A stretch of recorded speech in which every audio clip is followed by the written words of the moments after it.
Inspiraciones sobrenaturales que urgen a personas comunes a realizar actos extraordinarios. Les pareció mejor usar miembros de la población humana para comunicar su mensaje. Visiones celestiales, inspirando la guerra y la paz. Pudieron haberle dado esa información a Juana de Arco para darle la confianza que finalmente llevaría su campaña militar a la victoria.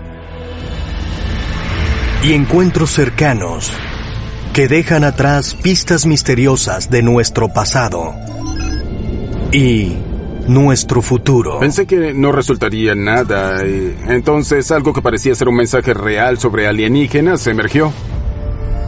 Millones de personas en todo el mundo creen que hemos sido visitados por seres extraterrestres en el pasado. ¿Y si fuera cierto? ¿Alienígenas antiguos realmente moldearon nuestra historia? Y de ser así, ¿han recibido ayuda de algunos individuos entre nosotros, elegidos para comunicar importantes mensajes? ¿Quiénes eran? ¿Por qué vinieron? ¿Qué dejaron atrás? ¿A dónde se fueron? ¿Regresarán?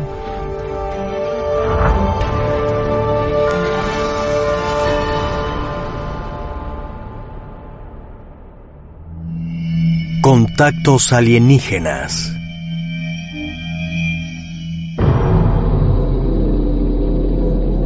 Bosque de Rendlesham, Condado de Suffolk, Inglaterra. 130 kilómetros al noreste de Londres.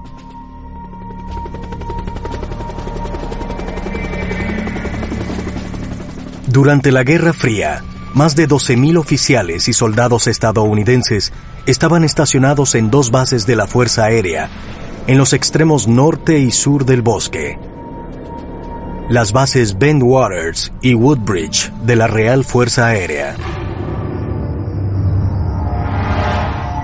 Poco después de la medianoche del 26 de diciembre de 1980, un radar militar detectó un objeto volador no identificado. Y hubo informes civiles de extrañas luces parpadeantes en el cielo.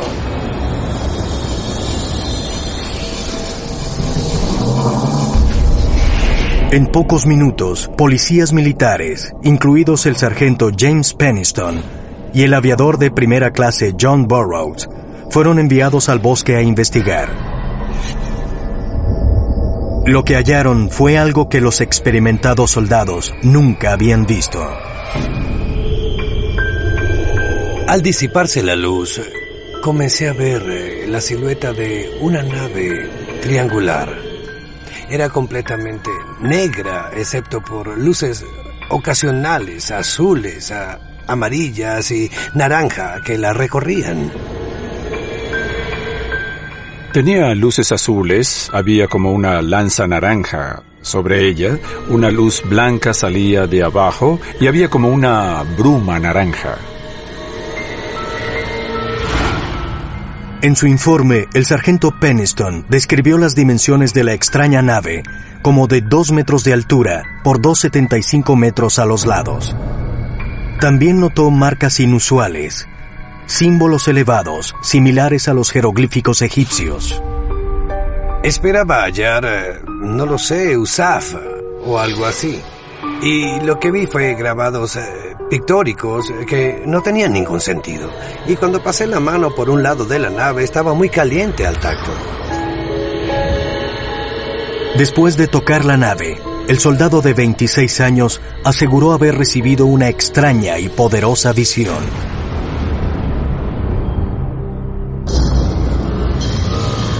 Son unos y ceros, unos y unos. Y no tiene sentido. Quité la mano y se detuvo. Y luego hubo un brillante destello. Y en ese punto, fuese lo que fuese, subió a los aires, despegó y regresó hacia la costa. Y no tuvimos ningún otro contacto. Peniston y Burroughs recibieron órdenes del comandante encargado de tratar el supuesto avistamiento como si nunca hubiese ocurrido. Sin embargo, después de 3 décadas, James Peniston sigue siendo acosado por su extraña visión. Tanto que se sintió urgido a conservar un registro escrito de ella. Un registro que mantuvo oculto por casi 30 años. Era como si alguien sostuviese en alto una imagen de ceros y unos y pudiese verla dentro de mi mente, ¿de acuerdo? Así que los escribí, uno tras otro. ¿Qué significan? No lo sé. ¿Podrían los extraños números de la visión de James Peniston ser algún tipo de código extraterrestre? De ser así, Peniston no sería el primero en asegurar haber recibido mensajes de visitantes de otros mundos.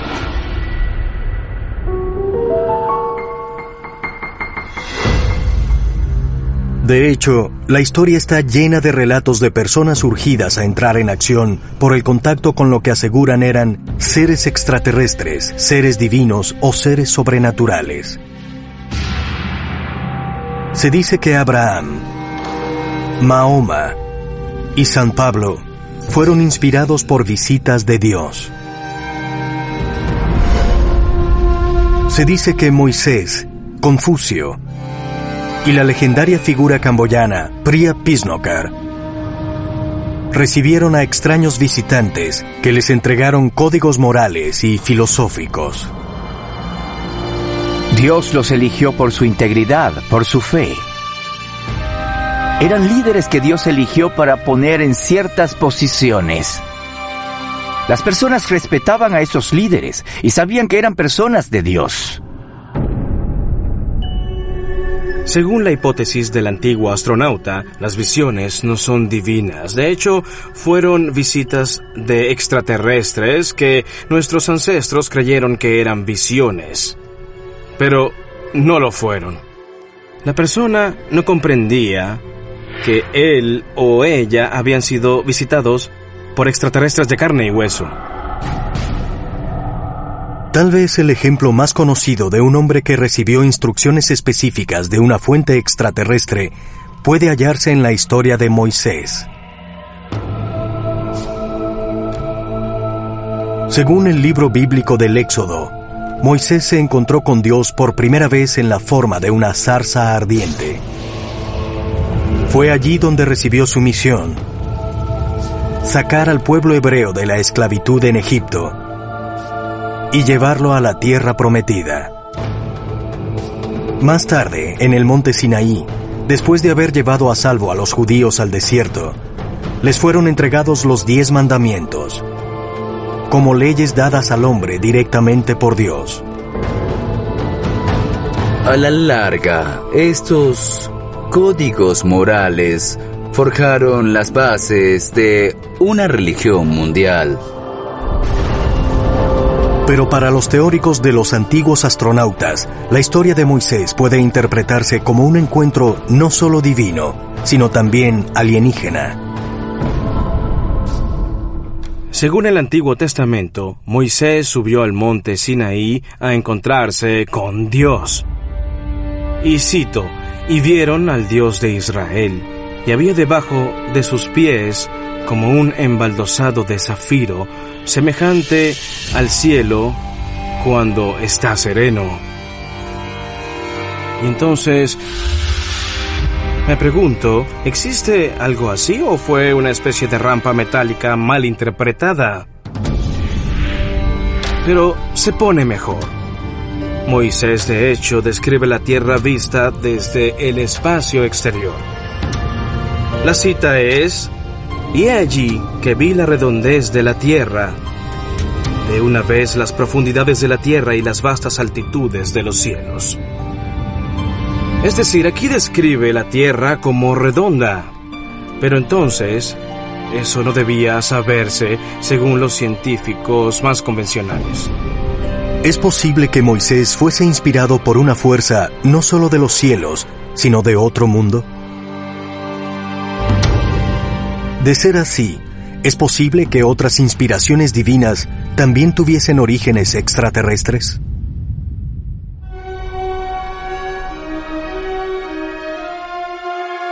Puccini dijo que su gran ópera, Madame Butterfly, provenía de Dios, que él había escrito pero que le llegó directamente de una fuente divina.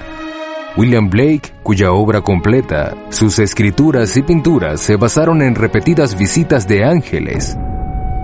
Brahms dijo que su música provenía de algo más allá de sí mismo. Era él quien la escribía, pero debía darle crédito a algo más allá de sí mismo. ¿Podrían las grandes obras de arte, música, literatura y religión haber sido realmente obsequios para la humanidad desde otros mundos? De ser así, ¿por qué no fueron entregados estos obsequios directamente por los alienígenas al hombre, en lugar de ser comunicados a través de intermediarios humanos?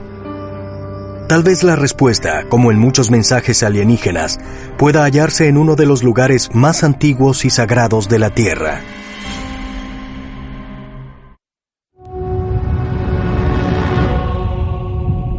Si, como creen los teóricos de los antiguos astronautas, seres extraterrestres nos han contactado a través de los siglos, ¿qué intentan decirnos? Parece una y otra vez que aquí en la Tierra lidiamos con algo que podría llamarse rectorado oculto. Una fuerza dirigente de seres inteligentes que incluso podrían ser nuestros progenitores. Y que han trabajado con la humanidad desde que comenzamos a evolucionar en este planeta. E intervienen en momentos clave para tratar de impulsar nuestro desarrollo en cierta dirección. ¿Por qué les dijeron a nuestros ancestros que construyeran un edificio? ¿O un arca? En lo personal creo que fue para asegurar la supervivencia de la humanidad. Hay historias de dioses malévolos, de extraterrestres malévolos. Pero en general, en las historias que tenemos de tiempos antiguos, los dioses eran benevolentes. Y estos extraterrestres nos han ayudado a través de los milenios a sobrevivir hasta hoy. Una de las historias más antiguas y conocidas de intervención divina o extraterrestre en los eventos humanos puede hallarse en los muchos mitos del Gran Diluvio. Hay mitos de diluvios por todo el mundo, no solo en la Biblia. Puedes hallarlos por toda Sudamérica. Puedes hallarlos en las tradiciones de los nativos estadounidenses. Puedes hallarlos en las tradiciones celtas, en la leyenda de Ragnarok, el diluvio. Están en Asia. Los nativos africanos tienen mitos del diluvio. Así que la historia de Noé no es un evento aislado que solo sucede en la Biblia. El mito del diluvio más antiguo documentado es la historia de Utnapishtim, en la épica de Gilgamesh. El antiguo relato sumerio fue descubierto en una serie de tabletas de arcilla que se remontan a miles de años. La historia de Utnapishtim es casi idéntica a la historia de Noé. Solo hay leves diferencias. En la historia de Utnapishtim, los seres que le hablan y le advierten sobre esto, lo hacen a través de las paredes de su casa. Y su casa se convierte en la nave que fue usada para evacuar. Como Noé, Utnapishtim reunió todo tipo de animales en preparación para el diluvio. Pero ¿realmente habrá sido posible reunir todo tipo de animales y ponerlos en una sola nave? ¿O pudo el arca haber sido una metáfora para otra forma de transporte mucho más avanzada y extraterrestre?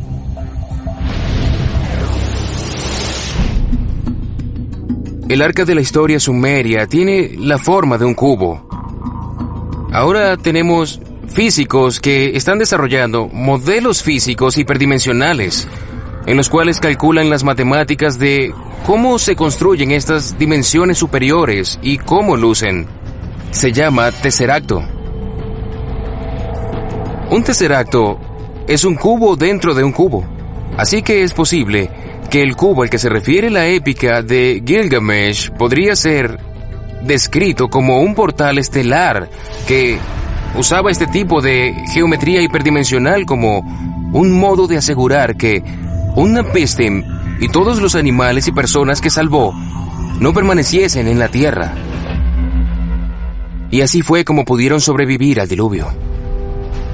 Por todo el mundo, se dice que muchas iglesias, templos y otras estructuras sagradas fueron inspiradas por ángeles, dioses e incluso seres de otros mundos. ¿Pero por qué? ¿Para honrar y alabar a un ser supremo? ¿O podría haber otro propósito? Angkor Wat, Camboya. En el siglo XVI, uno de los primeros occidentales en ver este complejo templo, el monje portugués Antonio de Magdalena, lo describió como una construcción extraordinaria como ningún otro edificio del mundo. Con lados de 1,5 kilómetros de largo, Angkor Wat sigue siendo la estructura religiosa más grande del planeta. Aunque los principales arqueólogos creen que Angkor Wat fue construido en el siglo XII por el rey Suryavarman II como templo estatal y ciudad capital, las leyendas camboyanas sostienen que fue construido en el 600 a.C. por Priya Pishnokar, el vástago de un pobre plebeyo y una madre que llegó de los cielos. Se dice que al crecer, Priya fue secuestrado y llevado a un palacio volador por un grupo de seres de otro mundo, guiados por el dios Indra. El mensaje que recibió Priya fue el de ser el líder de su pueblo y su maestro. Le enseñaron muchas cosas cuando estuvo en el cielo de Indra, ese palacio volador en el cielo. Cuando regresó a la tierra, después de su larga educación, Priya era básicamente el elegido para enseñar a su pueblo el funcionamiento del mundo y el universo. Según los mitos, Priya también fue comisionado para construir Angkor Wat, no solo como un santuario de paz y sanación, sino como zona de aterrizaje para los seres celestiales que le enseñaron, a quienes llaman los brillantes.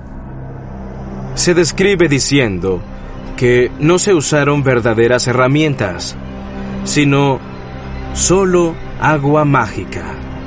Él pudo verter esta agua mágica en la piedra y luego de un rato se endurecía en su lugar. ¿Agua mágica? Vamos, no existe tal cosa como agua mágica. Así que mi pregunta es, ¿qué tipo de tecnología se usó? Priya logró construir esta magnífica ciudad fácilmente. Eso es lo que dicen los textos antiguos. Es probable que Angkor Wat fuese construido por manos humanas, pero el plan arquitectónico para diseñar ese tipo de complejo no pudo ser diseñado por solo seres humanos en esa época.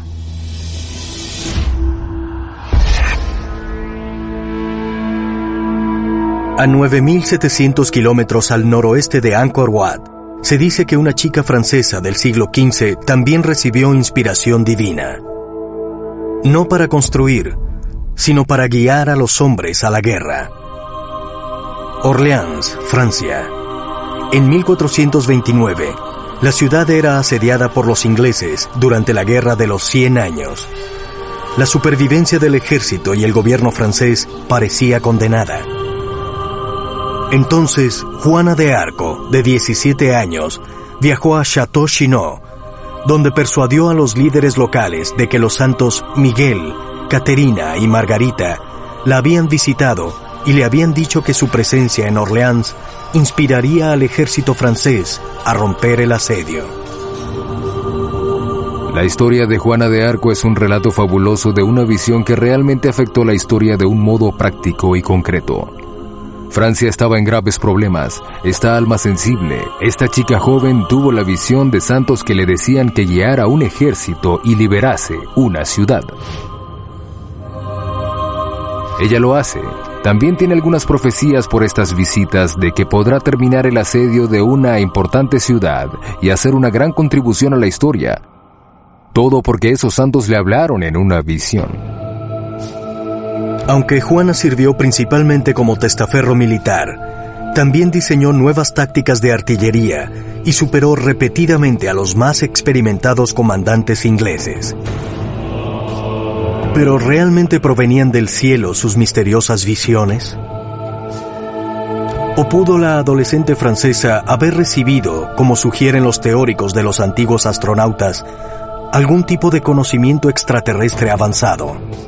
Si esto es de hecho lo que ocurre, nos llevaría a concluir que el rectorado oculto decidió que el modo en que quedaría el mundo si esa batalla no era ganada por los franceses habría generado un resultado extremadamente negativo para toda la humanidad.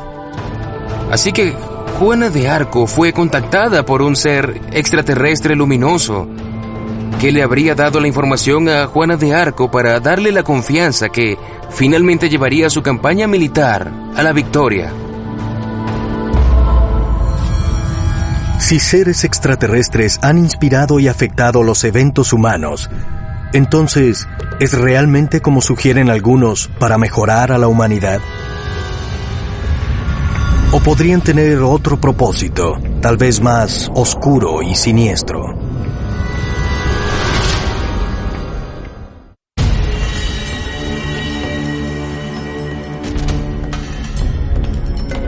Hizarlik, al noroeste de Turquía.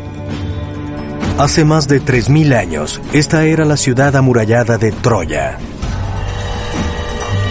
Según la mitología griega, Troya fue el lugar de una horrible guerra entre troyanos y aqueos, que fue manipulada por los dioses. Miles y miles de personas murieron y la ciudad de Troya fue totalmente destruida. Es difícil imaginar, al leer historias como esta, de dioses que les piden a las personas ir a la guerra y hacer cosas que no querrían hacer, es difícil imaginar que quieran lo mejor para nosotros. En mi opinión, los extraterrestres son iguales a los humanos. Así que, claro, los extraterrestres también toman partido. Toman partido por ciertas personas y se hacen enemigos de otras. Pero cuando les suceden cosas malas a las personas buenas, ¿sugiere eso que los visitantes alienígenas son capaces de tener malas intenciones? ¿O simplemente sugiere la presencia de alienígenas malos, además de los buenos? Si observas estas historias, algunas de las cuales se relacionan con eventos históricos que causaron sangre, muerte y destrucción, te dices, tal vez no quieran lo mejor para nosotros, tal vez sus valores y preocupaciones no tengan nada que ver con los nuestros.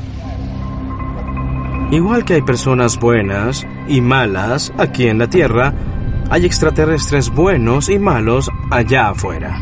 No todo es lindo allá afuera.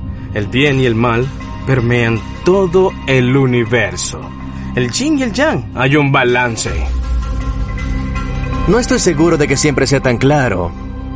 En el libro del Éxodo, algunas traducciones dicen que un ángel mató a todos los primogénitos egipcios. Algunas dicen que el Señor, y pongo eso entre comillas, masacró a los primogénitos egipcios.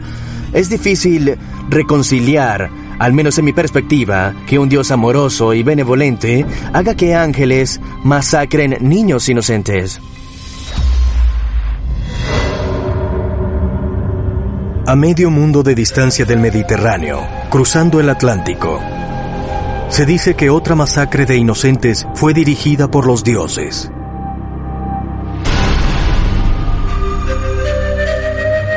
Tenochtitlán, México. Hace 500 años, esta era la capital del Imperio Azteca. Durante el siglo XV de nuestra era, el sumo sacerdote Tlacaelel asegura haber recibido una orden de los dioses en la forma de un sueño. Su pueblo debía realizar sacrificios humanos. Los aztecas son similares a muchas otras civilizaciones del planeta. Para ellos, los sueños eran el principal medio de comunicación al otro mundo. Así que interpretar los sueños era algo fundamental que los sumos sacerdotes debían hacer. Ahora la pregunta es, ¿por qué hizo esto? ¿Es solo algo que inventó Tlacaelel? ¿O realmente tuvo un sueño en el que este nuevo y brutal régimen debía ser impuesto a su pueblo? Pero si, como sostienen los teóricos de los antiguos astronautas, hay dioses malévolos o extraterrestres malos, ¿sugiere eso que debemos temer? ¿O el mal se halla no en el mensaje, sino en el mensajero? La posibilidad de que algunos mensajes enviados por extraterrestres hayan sido recibidos y malinterpretados es bastante grande. Pues nuestros ancestros pensaron que esos mensajes eran enviados por seres como dioses, criaturas divinas, y no lo eran. Hay muchas evidencias, incluso contemporáneas, de personas que asesinan o están por hacerlo y que creen que Dios les habló o alguna otra cosa. Y de hecho, hallamos en muchos casos que esto no es así, que es solo una ilusión. En el libro del Génesis de la Biblia, Dios le ordena a Abraham matar a su único hijo, Isaac. Pero, ¿fue esta orden realmente dada por Dios? ¿O pudo Abraham haber recibido múltiples mensajes de más de un ser? Originalmente pudo haber sido una especie de conversación en la que Abraham e Isaac no estaban sujetos a una deidad, sino a más de una, que les daban mensajes contradictorios. Una podría decir, mata a tu hijo, y la otra podría decir, no mates a tu hijo. Estamos tal vez enfrentados a dos civilizaciones en guerra o a dos tribus en guerra. Y realmente creo que los dioses, que los extraterrestres, sabían perfectamente lo que hacían. Cuando lleguemos a otro planeta y logremos un estatus divino instantáneamente, lo usaremos en nuestro provecho. No les diremos, oh, no, somos como ustedes. Diremos, sí, obedézcannos, o de lo contrario. Y eso fue exactamente lo que ocurrió aquí en la Tierra hace 10,000 años.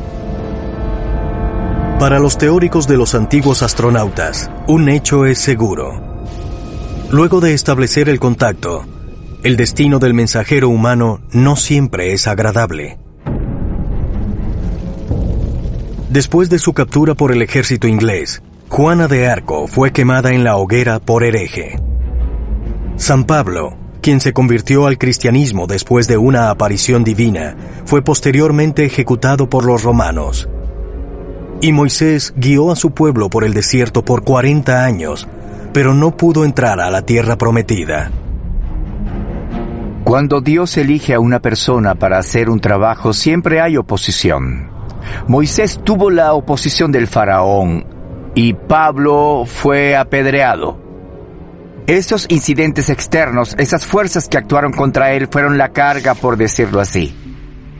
Algunas personas que pudieron haber recibido mensajes extraterrestres al principio sienten mucho miedo de tener que cambiar sus vidas o, aún peor, ser llamados locos. Pero ¿podría el temor al ridículo o la muerte por parte de los mensajeros humanos explicar por qué no se transmiten más mensajes alienígenas? ¿O podrían muchos de quienes han experimentado contactos extraterrestres haber cerrado sus ojos y oídos simplemente porque la verdad podría ser demasiado increíble para soportarla?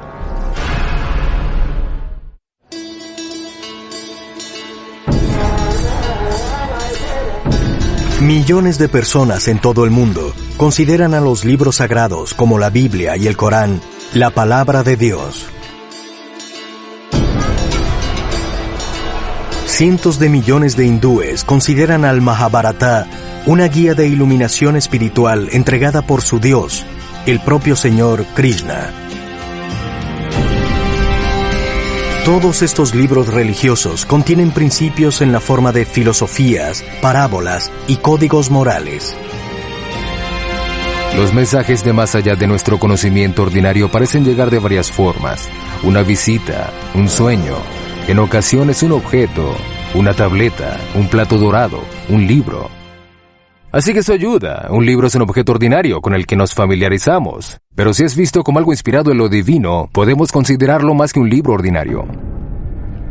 La gran mayoría de la humanidad actualmente considera a la Biblia, a la Torah y al Corán la palabra de Dios.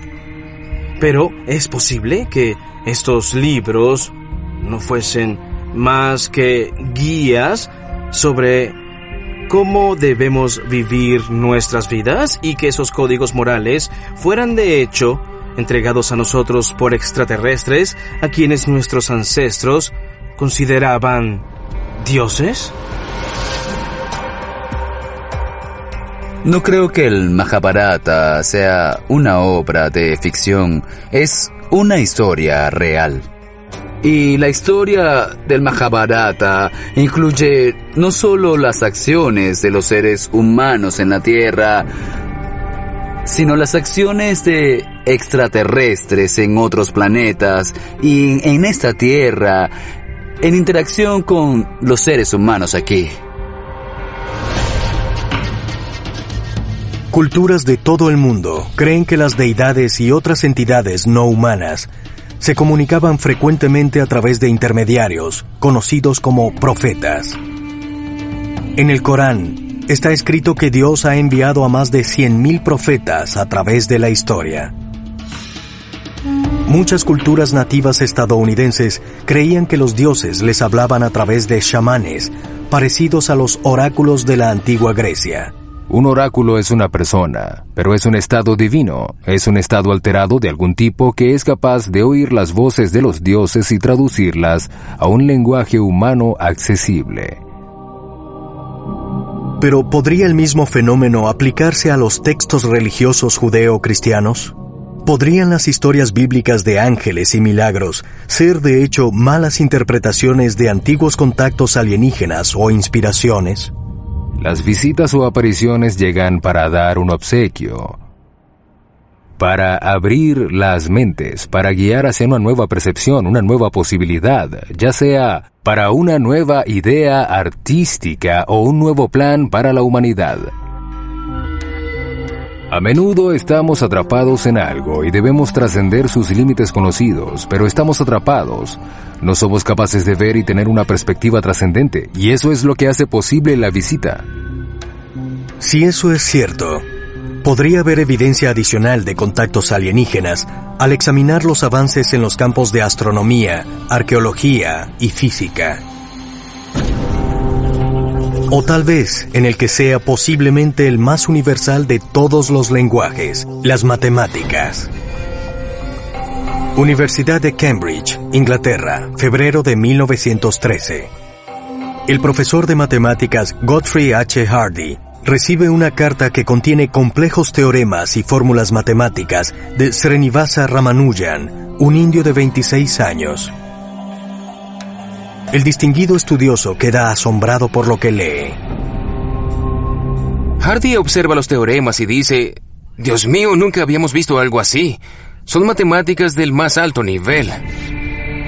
Es tan complejo que nadie pudo haberlo logrado con su imaginación. Tiene que haber algo aquí». Ramanujan, un reconocido genio y prodigio matemático desde la niñez, era un devoto religioso y a menudo aseguraba que sus avances les eran comunicados en sus sueños por la diosa hindú Namagiri. En las décadas posteriores, sus teoremas han demostrado ser invaluables para quienes trabajan en campos avanzados como la teoría de las cuerdas. Toda la ciencia que necesitamos para a la larga ser capaces de crear portales, viajes estelares, mecanismos de acceso hiperdimensionales, levitación, teletransportación. Todo necesita una base matemática. Y lo más cercano que tenemos ahora Son las ecuaciones de Ramanujan que hemos podido descifrar hasta ahora, y que le llegaron directamente de una diosa que se le apareció en sueños.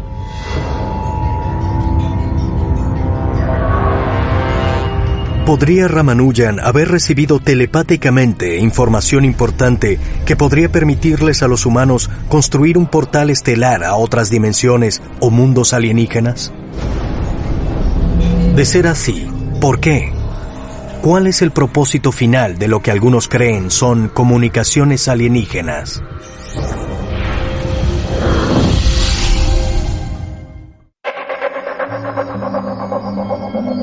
Octubre de 2010.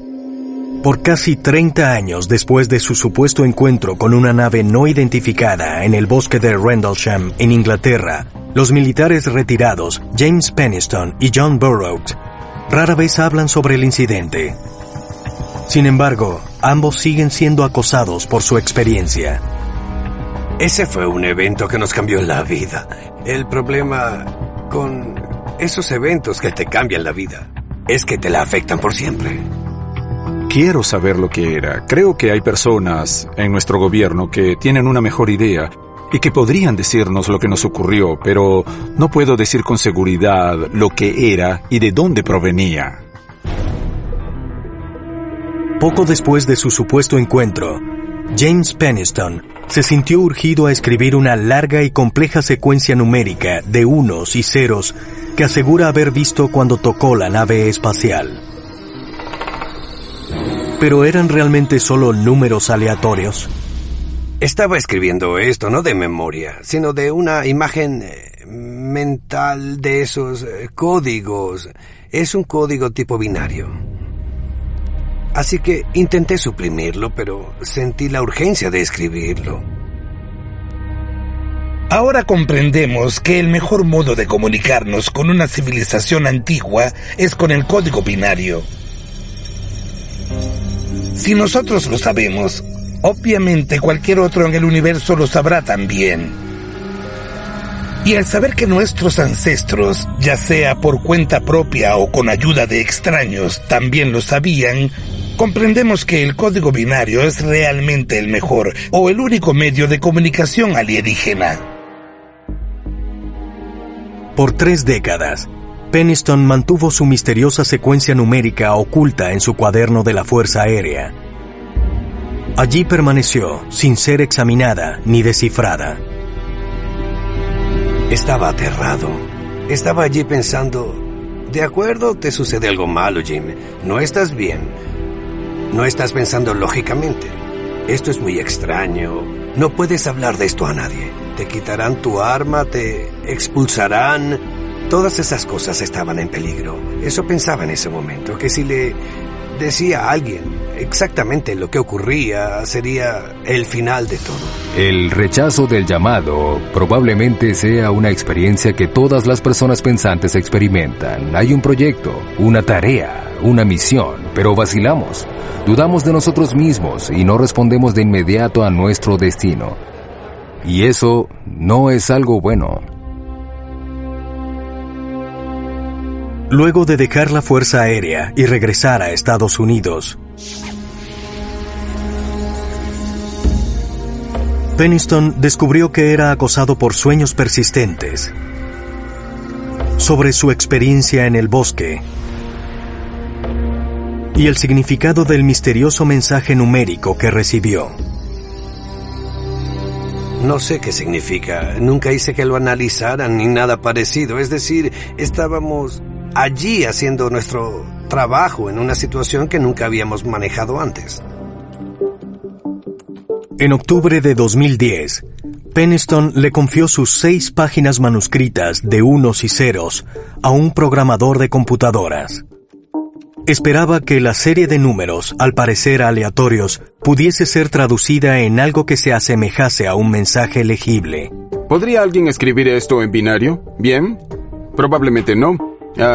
¿Necesitarían ayuda o tendrían que ser de algún tipo de genio o supercalculador? Comencé a transcribirlo en mi computador a ver qué podía hallar. Pensé, no resultará nada, y entonces algo que parecía ser un mensaje real sobre alienígenas emergió. Para su asombro, después de introducir los números en un computador, surgió una oración fragmentada. Decía: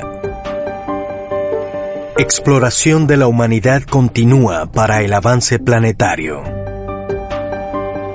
Otra porción del mensaje reveló lo que parecían ser coordenadas de navegación.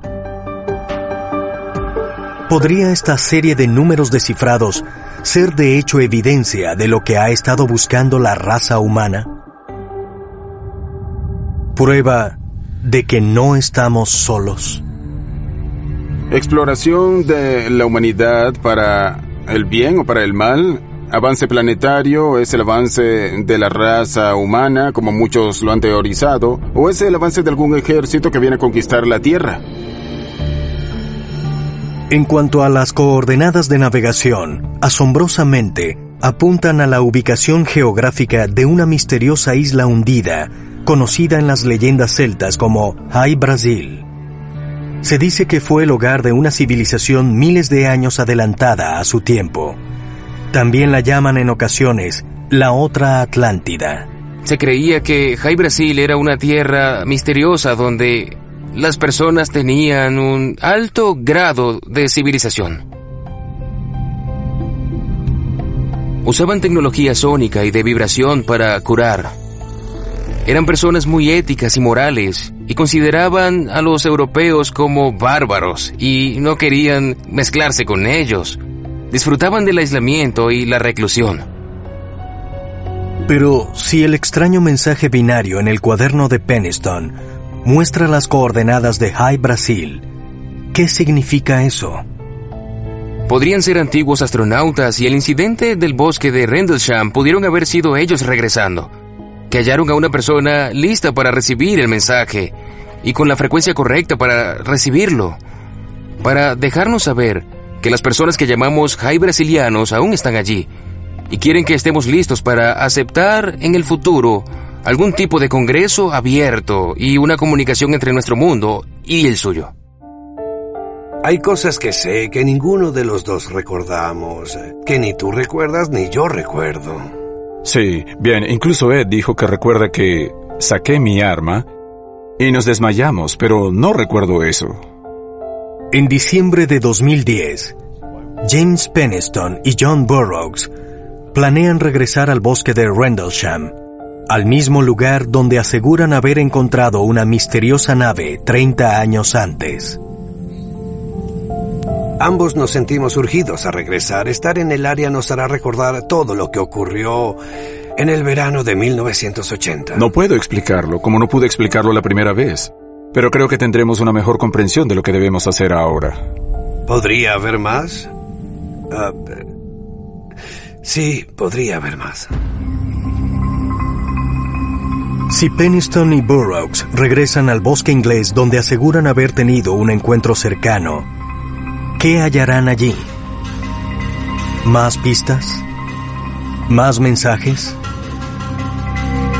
¿Y qué hay del misterioso código binario hallado en el cuaderno de Penniston? ¿Acaso la frase exploración de la humanidad continúa para el avance planetario? ¿Y las extrañas coordenadas geográficas que señalan una isla perdida en realidad brindan evidencia de que estamos siendo visitados y tal vez estudiados por visitantes de otro mundo? ¿Podría este evento ser realmente el más reciente en una larga línea de encuentros alienígenas que se extienden hasta la antigüedad, hasta el tiempo de los dioses?